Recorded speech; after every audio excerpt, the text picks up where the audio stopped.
Assalamualaikum warahmatullahi wabarakatuh. Berjumpa kembali dengan saya Siti Rosipa, kelas non-reg semester 3. Di sini saya akan mereview mata kuliah Hukum Pidana Lanjutan yang didoseni oleh Profesor Hajah Heni Nuraini SHMH dan asistennya Bapak Dr.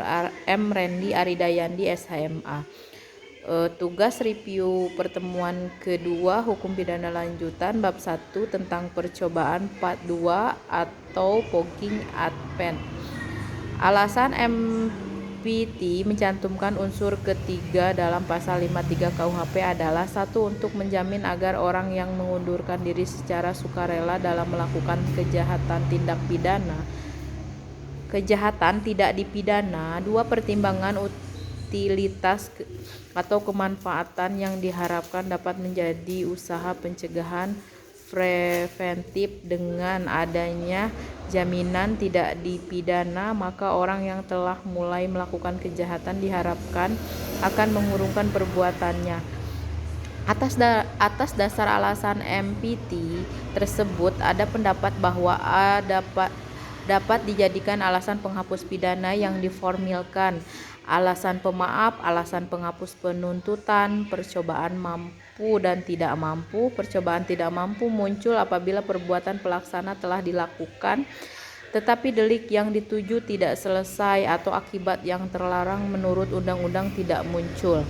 Perbedaan percobaan mampu dan tidak mampu hanya ada pada percobaan objektif, yaitu menilik beratkan pada sifat berbahayanya perbuatan, sedangkan penganut teori subjektif tidak mengenal perbuatan tersebut, melainkan menilik beratkan pada sifat berbahayanya sikap batin atau watak pelaku tindak pidana.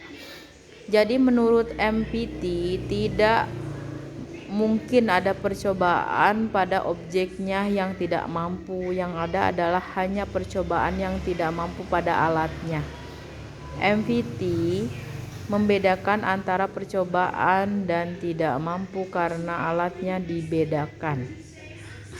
Tidak mampu mutlak atau absolut, yaitu bila dengan alat tersebut tidak mungkin akan muncul delik atau tindak pidana. Misalnya, meracun dengan air kelapa muda. Tidak mampu relatif, yaitu bila dengan alat tersebut tidak timbul delik selesai, tetapi keadaan tertentulah yang menyebabkan munculnya delik. Dalam hal ini mungkin ada delik percobaan. Pemindanaan terhadap percobaan. Percobaan terhadap kejahatan diatur dalam pasal 53 ayat 2 KUHP, yaitu maksimum pidana yang dijatuhkan dikurangi sepertiganya. Sedangkan menurut pasal 53 ayat 3 KUHP untuk ancaman pidana mati atau seumur hidup, maka maksimum pidana untuk percobaan adalah 15 tahun. Adapun percobaan terhadap pelanggaran menurut pasal 53 tidak dipidana. Selain itu ada juga pengecualian terhadap tindak pidana kejahatan yang diatur dalam buku 2 KUHP tetapi tidak dipidana, yaitu apabila melanggar pasal 184, 302, 351 ayat 5 dan 352 ayat 2. 4 pasal tersebut yang dikecualikan tersebut merupakan sanksi pidana yang sangat ringan di bawah 1 tahun sehingga tidak dipidana. Dan mengapa dimasukkan ke pasal 53 ayat 1? Karena untuk kepastian hukum, untuk kepentingan pegangan aparat hukum dan masyarakat, tindak pidana tidak bisa disamarkan, harus melihat lotus delicti dan temporis.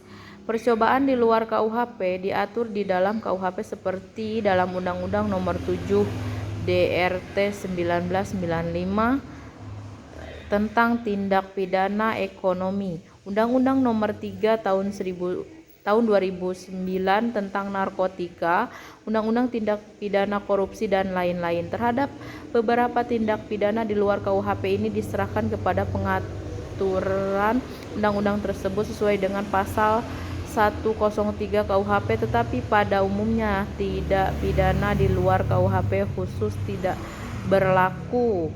Garis miring tidak mengenal percobaan dianggap perbuatan tersebut selesai.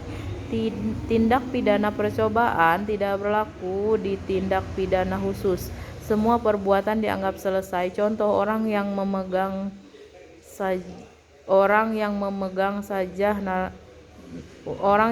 narkoba saja sudah termasuk kejahatan dan tidak ada percobaan. Pembuatan dianggap selesai. Sekian review pertemuan kedua hukum pidana lanjutan yang dapat saya sampaikan. Billahi taufiq wal hidayah. Wassalamualaikum warahmatullahi wabarakatuh. Mohon maaf bila ada kesalahan dalam pengucapan atau perkataan. Terima kasih.